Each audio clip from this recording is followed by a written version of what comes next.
8वें सूत्र में अब समझा रहे हैं।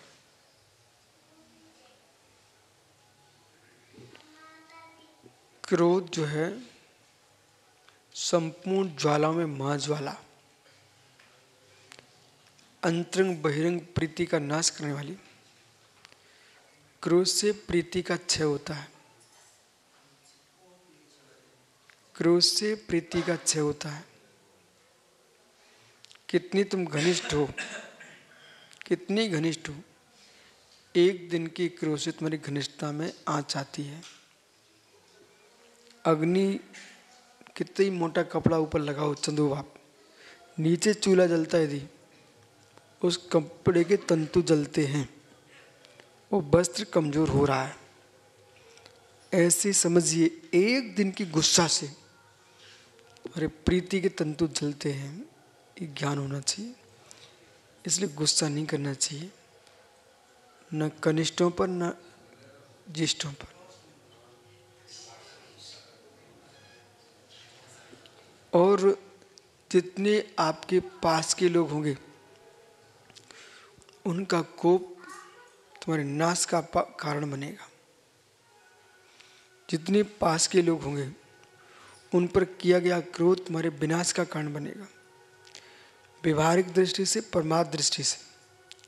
व्यवहारिक दृष्टि से जिनके माध्यम से तुम्हारा बहुत अच्छे काम बनते थे उनके साथ तुमने क्रोध करना सीख लिया।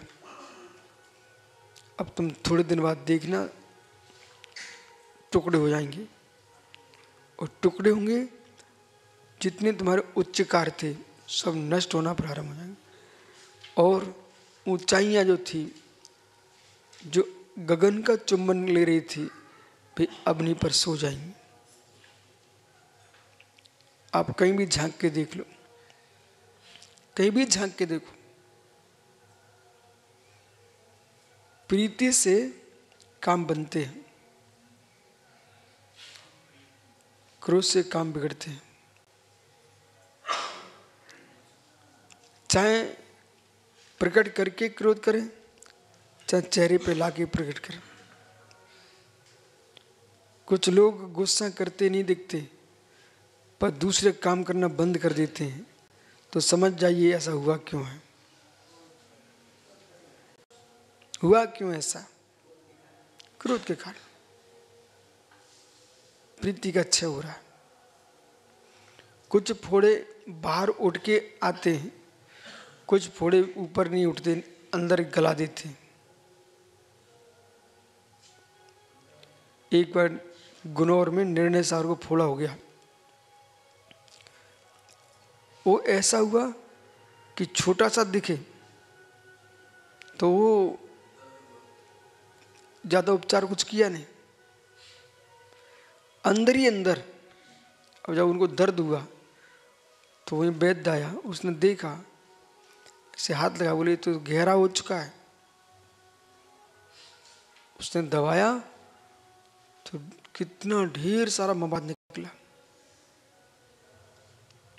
वो ऊपर नहीं उठा, नीचे अंदर अंदर उसने मवाद किया। तो कुछ लोग अंदर वाले फोड़े होते हैं, वो दिखाते नहीं है पर अंदर ही मवाद उत्पन्न करते रहते। वो ऐसी मवाद, राजा है तो राज्य में मवाद खड़ी कर दी, पूरा मंत्रिमंडल मवाद से दूषित हो गया। गृहस्थ है कोई सामान्य, तो घर में ऐसे लोग आ गए कि एक सदस्य ऐसा आ गया, मतलब बेटे की जब तक शादी नहीं हुई घर बड़ा आनंद में चल रहा था, ऐसा सदस्य ने सहयोग बना कि पूरे घर में मवाद फैल गई। मुनि संग है, तुम सब साधु अखंड एकता के साथ वात्सल से धर्म की साधना कर रहे हो, कोई ऐसा जीव दीक्षित हो गया जो वैराग तो लेके आया परंतु अंतरंग वैराग कसायों का विरक्त नहीं पा पाया। और उसने यश अपयश यश ख्याति के पीछे, अपना बड़प्पन की चाह के पीछे पूरा मवाद खड़ा कर दिया, संग छत बिछत हो गया।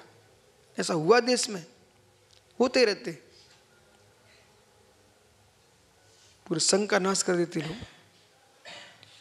इसलिए यहां पर क्या कह रहे हैं, एक अखंड राज्य और सम्राट का सिर ऊपर, पर ऐसी संतान जन्म ले लिया कि सम्राट को भी कटघरे में खड़ा होना पड़ गया। इसलिए स्वयं को संभालना, पुण्य को संभालना, और पुण्य के साथ जो मिले लोग हैं उन्हें संभाल के रखना जरूरी है। स्वयं को संभालना, अपने को संभालना, अपनों को संभालना। जो अपने को संभालने में लगे हैं, अपनों पर ध्यान नहीं रख गए, तब भी तुम्हारा राज्य नष्ट हो जाएगा। स्वयं भी संभालना चाहिए, जो तुम्हारे साथ हैं उनको भी संभालना चाहिए। सर्व कोपे प्रकृति कोपो गरियान, गरियान हो। तो सर्व कोपेभ्या, संपूर्ण कोपों में शत्रु से होने वाले समस्त क्रोधों की अपेक्षा मंत्री, सेनापति आदि की प्रकृति का जो क्रोध वो राजा के लिए विशिष्ट कष्टदायक है।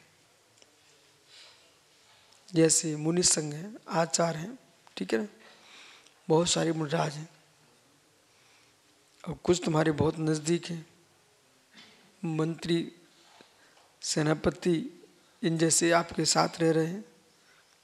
जैसे आचार्योपाध्याय, प्रवर्तक, गणधर, स्थविर, ये 5 स्थान हैं। सामान्य मुनिराज कोप करें तो इतनी बड़ी बात नहीं होगी, जो तुम्हारे संग में सहकारी बन रहे हैं वे ही कुपित हो जाए तो बहुत घातक हो जाएंगे। संग वर्धमान होता है, उस सरल है, वर्धमान हुए संग को यमान नहीं होने देना, ये तुम्हारा पुरुषार्थ है। फिर से कहूं, संग का वर्धमान होना संयोग है, संग का वर्धमान होना संयोग है, संग को यमान नहीं होने देना ये पुरुषार्थ है, ये पुरुषार्थ है। संघ की संख्या बढ़ सकती है, उस संख्या को सुरक्षित कैसे रख पाएंगे ये तुम्हारा पुरुषार्थ है। इसलिए प्रसन्न होना पुरुषार्थ है पंडित जी, प्रसन्न रखना भी पुरुषार्थ है। प्रसन्न होना पुरुषार्थ है, प्रसन्न धिया, प्रसन्न रख पाना भी पुरुषार्थ है। सोच जो कैसे खुश हो रहे हैं, यही पुरुषार्थ है।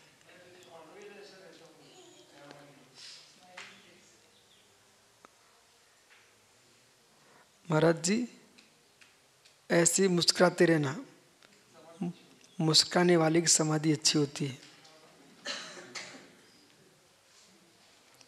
चित्त प्रसन्न होगा तभी तो मुस्कुराहट आएगी, मन में खेद होगा तो कहाँ से मुस्कुराहट आएगी।